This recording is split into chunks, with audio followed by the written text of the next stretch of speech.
Hi kids! Welcome to another week of Sunday School at Home Kids Edition!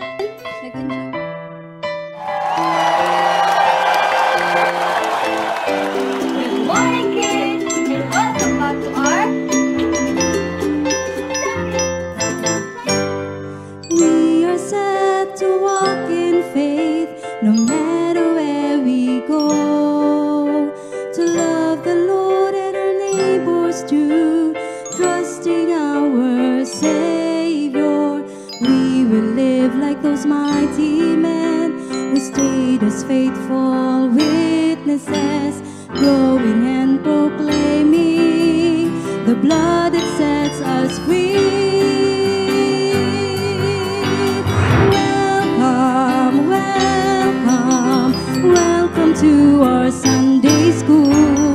Welcome, welcome, welcome to our Sunday school, where we go on a Bible adventure and we learn more about Jesus Christ, the author of our faith and our salvation. So kids, welcome, welcome, welcome to our Sunday school. Welcome, welcome, welcome to our Sunday school. We welcome you to our Sunday school. Welcome to our Sunday school.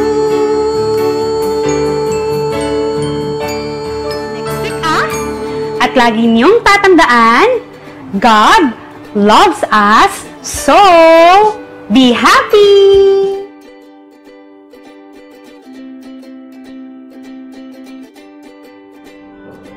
Magandang araw muli sa inyo mga bata! Welcome sa ating Sunday School at Home Kids Edition! At bago tayo mag-start, tara, mag-awitan muna tayo!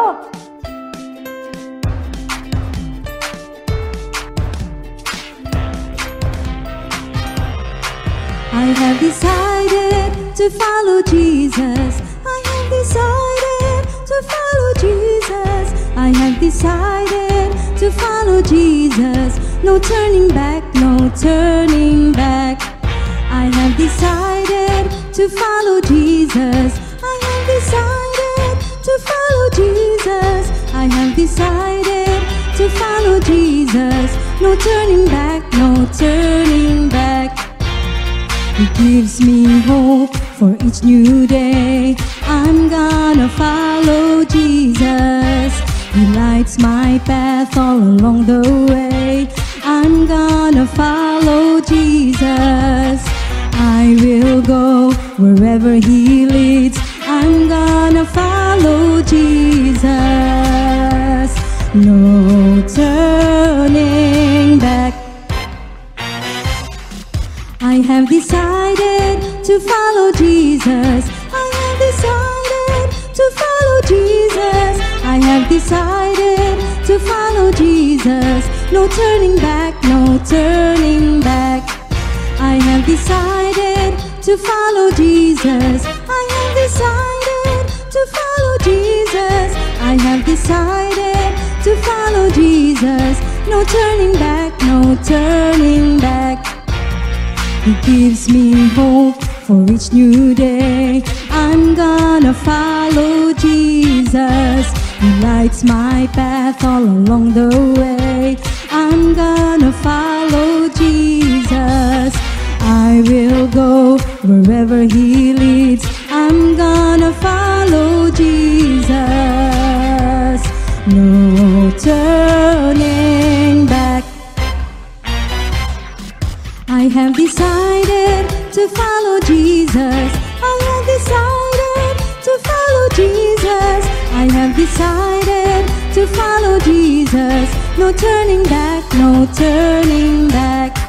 I have decided to follow Jesus. I have decided to follow Jesus. I have decided to follow Jesus. No turning back, no turning back. No turning back, no turning back. no turning back, no turning back.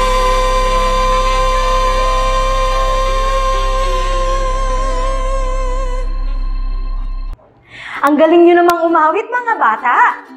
Bago tayo mag-start sa ating lesson for today, mag-pray muna tayo. Anong ulit ang gagawin natin? Iyuyuko natin ang ating mga ulo, ipipikit natin ang ating mga mata, at pagsasamahin natin o pagdidikitin ang ating dalawang kamay. Ready na ba kayo? Let's pray. Father, Lord God in heaven, maraming salamat po sa araw na ito na inyo pong pinagkaloob sa amin. Maraming salamat, Panginoon, for all the blessings na pinagkakaloob niyo po sa kalakasan, sa paggising sa bawat araw. Sa lahat ng mga batang nakikinig ngayon, Panginoon, at sa kanilang mga kasama, Panginoon, maraming salamat po. Enlighten niyo po ang aming mga isipan, buksan niyo po ang aming mga puso sa inyong mga salita, Panginoon, upang tumatagpo ang aming pananampalataya sa inyo. At nawa maging blessing po ang pag-aaral na to sa lahat, Panginoon. Ito po ang aming samot dalangin sa makapangyarihang pangalan ni Jesus. Amen. Welcome, kids, to our second week topic of all about Jesus. So last week, pinag-aralan natin yung mga sinabi ng mga prophets, the Old Testament prophecy, kung nagkatotoo nga ba sila sa New Testament. And napatunayan natin na yung 10 tinapik natin or tinakal natin ay nagkatotoo nga, di ba? That is really, alam niyo ako kasi mahilig ako mag-research ng mga, syempre hindi ka pwedeng agad lang maniniwala, di ba? So these are one of the things that we can testify that Jesus is really God. So we have matched or compare the Old Testament to the New Testament prophecy. And we say in John chapter 5 verses 39 that search the scripture, for in them we think ye have eternal life, for they are they which testify of me. Yung me na sinasabi doon is about Jesus. So ngayon mga bata, punta naman tayo sa ating lesson 2. What did Jesus say about himself? Where the Old Testaments are coming through in Jesus' life, marami ding mga patunay na sinabi si Jesus patungkol sa kanyang sarili. Okay? So, ay sabi ng iba, totoo nga bang siya yun? Nung pumasok siya sa Israel, na nasa donkey siya, is he the king? Kasi hindi ganun yung expectation nila, di ba? Pero bakit nga ba napakahirap maniwala ang mga tao that Jesus is truly God? That He is not only the Son of God, but He is God, the Son. Tanong ng iba, di ba carpenter lang siya? Anak lang siya ng karpentero na si Joseph. And di ba galing siya sa Nazareth? Walang mabuting mga tao, mga nagagaling sa Nazareth. Alam niyo yung lugar sa Israel na Nazareth? They called it a pigsty. Pigsty like a pig pen. O palaging marumi. So, iniisip nila na lahat ng nagagaling sa Nazareth, hindi mo sila dapat paniwalaan kasi napakarumi nilang tao, kumbaga hindi sila legit, parang ganun ang tingin nila. So, nung nalaman nila, si Jesus, He just came from Nazareth, bakit tayo maniniwala sa Kanya, di ba? Pero alam niyo ba bakit napakahirap maniwala ang mga tao, mga bata? Kasi marami tayong tradisyon. Mas sinusunod natin yung mga nakaugalian natin o yung tradisyon natin kesa sa sinasabi ng Biblia. At nangyayari pa rin yun hanggang ngayon bata na marami mga skeptic, they mean like doubter. Maraming nagda-doubt. Siguro, it's okay to doubt at first, but kung marami ka ng mga ebidensya, bakit ka pa hindi maniniwala, di ba? Let's not harden our hearts, mga bata. Let's open it. If we want to find truth, we need to search the scripture. We need to study. We need to learn. So, tayo sa sarili natin, mga bata, alam natin dapat uri-uriin yung mga bagay na, who is Jesus in your life? For me, Jesus Christ is not my only Lord and Savior. Hindi lang siya ganun sa akin. Every time na naririnig ko ang pangalang Jesus, pumapasok agad sa isip ko, hope. Because He is the only hope na kinakapitan ko. Every time na nagkakaproblema tayo, syempre lahat naman tayo may problema, di ba mga bata? Kahit kayo, di ba, may problema din kayo. Walang pera, walang baon, walang pagkain, di ba, mga ganung mga bagay. Pero Jesus is the only one that can give a hope. Yung hope na alam mong may mangyayari dun sa hino-hope mo. Alright? So, today, we are going to study about Jesus, what He had said about Himself. You know, bubuksan natin yung mga Bible natin in Matthew, Mark, Luke, and John. The Gospel. The Gospel means the good news. And what is the good news? It is the birth, the death, and the resurrection of Jesus Christ. So, sa pag-aaral natin ngayon mga bata, it's up to you to determine if Jesus is lying or is He not lying. If He is the Son of God or He is not the Son of God. So, there are 8 claims na sinabi ng Panginoon sa patungkol sa Kanyang sarili. Okay? If you will open your Bible on John, Matthew, Mark, Luke, John. If you will open your Bible in John chapter 8 verses 46 to 49, Jesus claimed to never have sinned. Claim niya na hindi siya nagkaroon ng kasalanan at sinulat mula pa noon sa Old Testament hanggang ngayon sa New Testament, sinulat yon that Jesus never sinned. Hindi siya nagsinungaling, wala siyang ginawang masama sa ibang tao, but He is the perfect man ever lived in this earth. So according to John chapter 8 verses 46 to 47, which of you convinced me of sin? Sino ang makakapag-convince sa inyo na meron nga akong kasalanan? At kung nagsasabi ako ng totoo, sabi niya, bakit hindi mo ako pinapaniwalaan? Hindi kayo naniniwala dahil hindi nyo naririnig ang salita ng Diyos. At hindi nyo naririnig ang salita ng Diyos kasi wala kayong Diyos. Yan ang sinasabi ng John chapter 8. So, paano nga ba natin maririnig ang boses ng Diyos kung wala tayong Diyos? Diba? No man can cometh to the Father, to the God the Father, except for Jesus. Hindi natin pwedeng sabihin na, oh, I know the Father, but hindi mo tinatanggapin Jesus. Sabi sa John 14:6, hindi pwedeng ganon. I am the way, the truth, and the life. Yun ang sinabi ng Panginoon. So that is the first claim of Jesus. Hindi siya nagkaroon ng kasalanan. Claim number 2. Jesus claimed to hear from God constantly. Kiniklaim niya na palagi niyang naririnig ang boses ng Diyos. Okay? So let's open our book again on John chapter 8 verse 29. And He that sent me is with me. Ang nagsugo sa akin ay nasa akin. The Father hath not left me alone. Hindi ako iniwan ng Diyos Ama. For I do those things that please Him. Ginagawa ko lahat ng ikinakalugod niya. So alam niyo yung father and son tandem relationship. They always hear each other. They knew each other's heart. Alam ng anak kung anong iniisip ng ama at alam ng ama kung anong iniisip ng anak.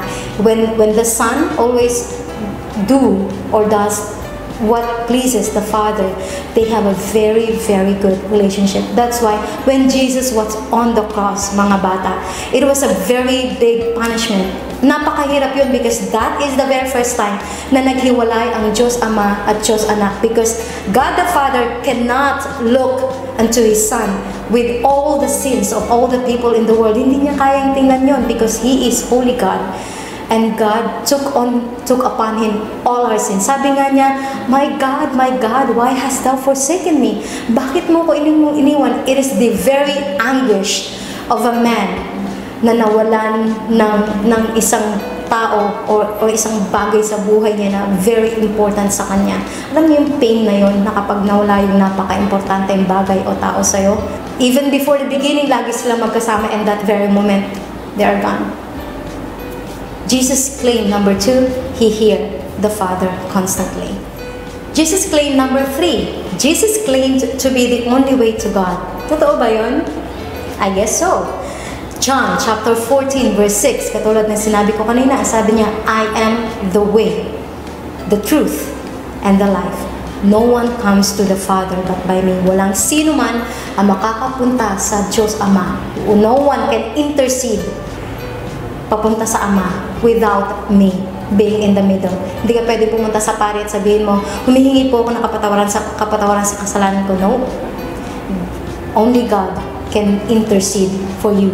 At sabi din niya sa Matthew chapter 11 verses 27, no one knows the Father except the Son and those to whom the Son chooses to reveal Him.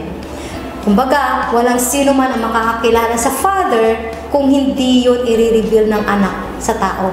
So, nung may nagtanong kay Jesus na, show us the Father. And then, ang sinabi niya, Philip, sa tagal na kasama mo ko, hanggang ngayon tinatanong mo pa rin kung na hindi mo nakikita ang Diyos Ama? I am. I and the Father are one. Jesus claimed, number 3. Jesus claimed to be alive before His own birth. Sabi niya sa John chapter 17 verse 5, "And now, O Father, glorify Thou me with Thine own self, with the glory which I had with Thee before the world was." Ngayon, Diyos Ama, i-glorify mo ako katulad ng glory na binigay mo sa akin bago pa man na-create ang buong mundong ito. So that is the claim of Jesus. The Father and the Son are one, and He was and is and will be. He is Alpha and Omega, the beginning and the end. Next claim, Jesus claimed to have the power to forgive sins. At makikita natin yan in Luke chapter 5 verses 20 to 21.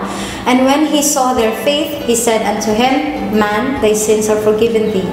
And the scribes and the Pharisees began to reason, saying, Who is this which speaketh blasphemous?" Sino tong taong itong nagsasabi ng mga kalapastanganan?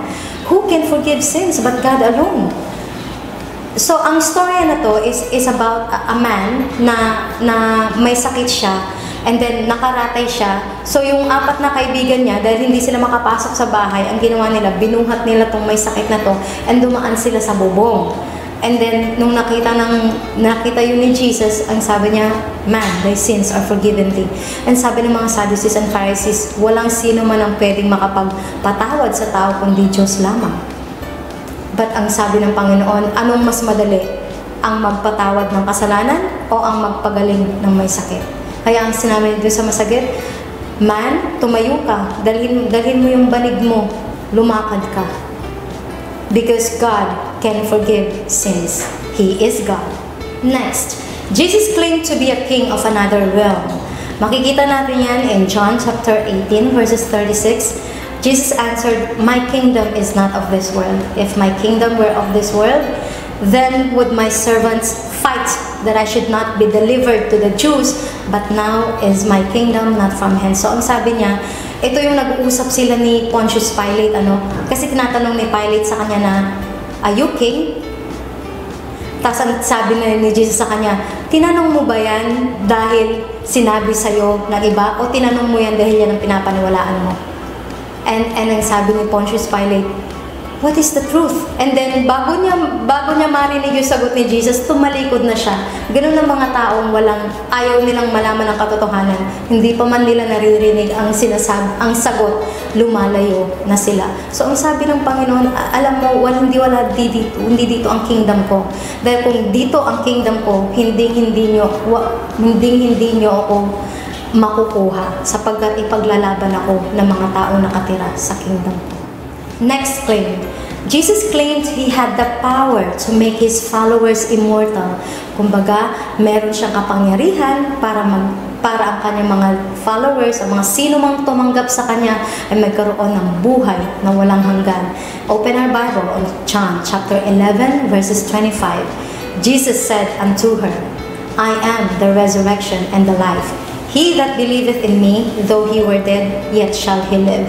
Ito yung story na naalala nyo, si Lazarus. Okay, si Lazarus, namatay siya. So, nagpunta yung mga kaibigan nila, sabi nila, Jesus, Lazarus is dead. Sabi niya, he is not dead, he is just sleeping. So, nagpalipas pa siya ng 4 na araw bago siya nagpunta doon kay Lazarus. And then, when he went there to the place nila, Lazarus, Mary and Martha were really crying. Lazarus is already on the tomb. Nakabalot na siya kasi noon binabalot talaga lahat 'yan. So ang sabi ni Jesus kay Mary, Mary, be not faithless but believing. So alam niyo yung time na yon, the very shortest verse in the Bible was Jesus wept. Umiyak siya dahil sa walang pananampalataya yung mga tao. Hindi sila naniniwala. Sa dami ng miracles na ginawa ni Jesus, hindi pa rin sila naniniwala. And He wept because men will undergo death.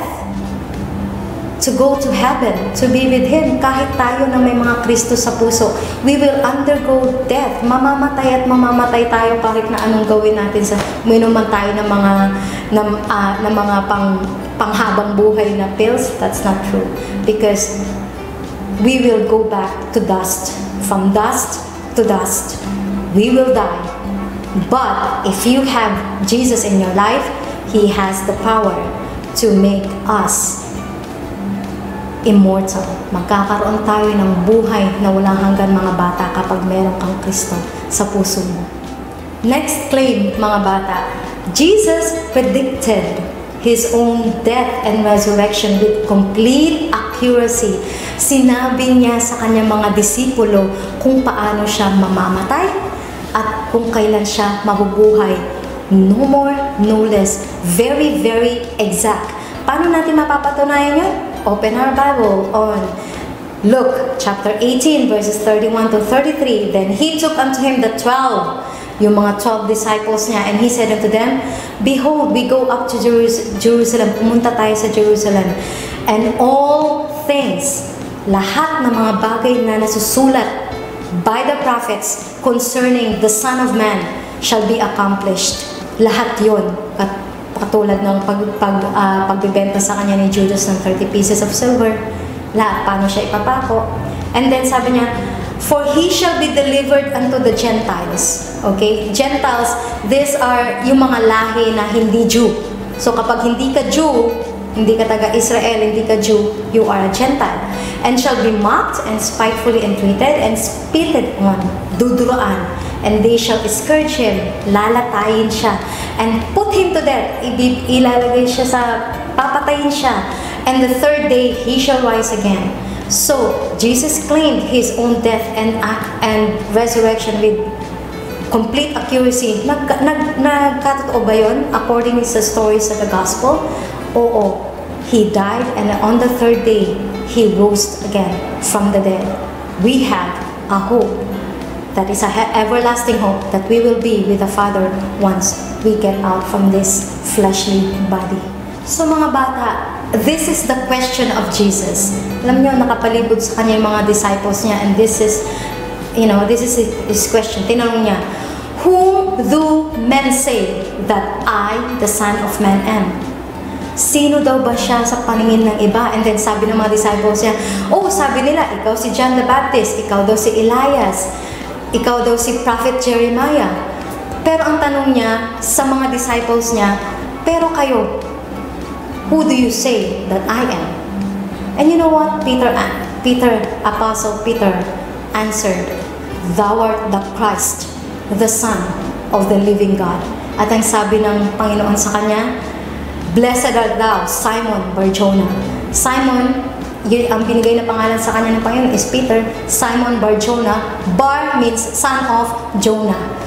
Blessed art thou, Simon Bar-Jonah, for flesh and blood, hindi ni-reveal yan ng mismong ikaw sa sarili mo, but God the Father revealed it unto you. Who do you say that Jesus is? Who is Jesus to you? Always remember, kids, God had told us, commanded us to seek Him. Jeremiah 29, verses 13. And ye shall seek me and find me when ye shall search me with all your heart. Mga bata, kilala nyo ba si C.S. Lewis? Kilala nyo ba siya? Napapanood nyo ba yung mga movies niya, or nabasa nyo ba yung mga libro niya, kung alam nyo yung The Chronicles of Narnia? Sigurado ako napapanood niyo yun, okay? So kung hindi niyo pa napanood yun, you can watch it, okay? So si C.S. Lewis was the author of one of the famous book, The Chronicles of Narnia. So ang sabi niya, kung titingnan daw natin ito ang sinabi niya, I am trying to prevent anyone saying the really foolish thing that people often say about Jesus. Ang sabi niya, ito yung lagi ko naririnig sa mga taong hindi nag-iisip. Sinasabi daw ng mga tao, Jesus is a great moral teacher. And, marami siyang mga bagay na magagandang ginawa. Pero hindi ako naniniwala sa miracles So, dahil gumagawa si Jesus ng miracle, hindi ko siya pinapaniwalaan. How can you say that Jesus is a great moral teacher, na mabuti siya, at hindi siya nagkakasala, hindi siya nagsisinungaling, pero sinasabi mo, nung sinabi niya na, I am, at yung pinapakilala niya ang sarili niya, sinasabi mo sinungaling siya, hindi ba yung parang kabaliwan yun? Where is your reasoning in that? Paano mo masasabi na, ito, green, tapos yun yellow. Sasabihin ko ba na, ito yellow, ito green. Siyempre, malalaman mong hindi. You'll be like, baliw ka ba? Paano mo masasabing great moral teacher si Jesus and then sinasabi mo ngayon na nagsisinungaling siya? Diba? You must make your choice. Either Jesus is the man was and is the Son of God, or else a madman or something worse. Either papaniwalaan mo si Jesus or sasabihin mong nababaliw siya or hindi totoo yung mga sinasabi niya. Nasa sa'yo yun. With all the evidence from the prophets, and now He Himself is telling you who He is. Sana mga bata, we would really get into that place that our confidence would be so high up. And let us not come patronizing nonsense about, Him being only a great moral teacher. Kasi, ang isang great moral teacher, hindi yan nagsisinungaling. Sigurado ako. And there is none that liveth on this earth na hindi nagsinungaling. Ako nagsinungaling, sigurado ako doon. But Jesus, who is sinless and perfect, never sinned, never lied. So, paano natin hindi siya papaniwalaan? Diba? So, you have to mark, define, be definite with it, mga bata, who Jesus is to you. Who do you say Jesus is? Okay, mga bata, let's have a small activity. Tingnan nga ni teacher kung naalala niyo yung mga pinagsasabi ni teacher dito, okay? So, meron sinend sa inyo na papel si Teacher Cristel na sasagutan natin. We will play a crossword. Okay, naalala niyo pa sa mga dyaryo may across, may down. So, if you fill out natin yung mga boxes na yon. Alright? So, there are 8 claims Jesus made about Himself plus one other fact. Let's see if you can guess what goes in each blank. So, nakikita niyo yung papel niyo ngayon. Alright? So, let's answer across. Across. Okay? Number 3. Makikita niyo yung may number 3 dyan. Jesus claimed to be the blank way to God. Anong sagot? Tama. Only. Alright? So, let's answer number 6. Across. Number 6 to. Jesus claimed that whoever believes in Him could avoid, ano daw yung maiiwasan ng mga taong maniniwala sa Kanya. Okay? 5. Letter word. Death. Tama. Okay? So, let's go to number 7. Across. That is 2, 4, 6, 8, 10, 12 boxes. So, 12 letter word. Sabi niya dito, Jesus predicted His own death and blank with complete accuracy. Okay, I'll give you a clue. It starts with letter R. Kuha na? Tama. Resurrection yon. And last, from across. Number 9. Jesus claimed to hear from God blank. Ilang letter to? 2, 4, 6, 8, 10. So, you have 10 letters there. It starts with letter C. So, ano yung sagot? Tama. Constantly. So, sagutin naman natin ngayon, mga bata, ang down. Alright? So, number 1, may number 2, okay? Jesus claimed to have the power to blank sins. Anong sagot? Tama. Forgive. So, let's go. Number 2, Jesus claimed to be blank and with God before He was born. Ilan to? So, it's a 5-letter word. What is the word? It starts with letter A. Tama, alive. Number 4, down. Jesus claimed never to have. Ano yung pinakaunang claim ni Jesus? Ilan ba to? 2, 4, 6. Tama ba ako? So, it's 6. Jesus claimed to never have sinned. Tama. Let's go to question number 5 down. Jesus is the blank according to 2 billion people alive today. So, sino ba siya sa according to more than 2 billion people alive today? And starts with letter M. Tama! Messiah. Siya ang Savior natin. So, lastly, number 8, Jesus claimed to be king of another. It's a 5-letter word. Starts with letter R. Tama! Realm. Okay? R-E-A-L-M. Realm. So, yun lang mga bata. Maraming salamat ulit at see you next Sunday. Bye-bye! Hayan mga bata, marami ba tayong natutunan ngayong araw na to? Naway marami tayong natutunan. Naway naisa puso natin at nasa isip natin ang mga scriptures na pinag-aralan natin. Ganon din yung mga claim ni Jesus. God always told us, He commanded us in John 5, verse 39, that we should search the scripture and we should search for Him with all our heart. Kasi kung hindi natin gagawin yon, yung pananampalataya natin, masisway lang yon kapag may lumapit sa atin at sasabihin sa atin na, uy, mukha kang itlog. Iisipin mo, ay, mukha yata akong itlog. Hindi ganon. Kailangan yung paniniwala natin ay matatag. Kaya nag-aaral tayo dito sa Sunday School. Maraming salamat mga bata sa muli niyong pakikinig sa akin at makikita-kita tayo ulit next Sunday. So bago tayo mag-end mga bata, mag-pray muna tayo. Let's bow our head, close our eyes, and let's clasp our hands together. Okay? Let's pray. Father, Lord God in heaven, muli Panginoon, we are humbly coming to your presence, O Lord God, and we thank you for this moment, for all the lessons that we have studied. I always praying, Panginoon, na tumatagpo ang pananampalataya naming lahat, Panginoon, at tumimu po ang bawat lesson na aming pong pinag-aralan sa aming mga puso't isipan. Guide us continually, Lord. Bless us and our family and protect us from this pandemic, O Lord God. Ito po ang aming samang talangin sa makapangyarihang pangalan ni Jesus. Amen.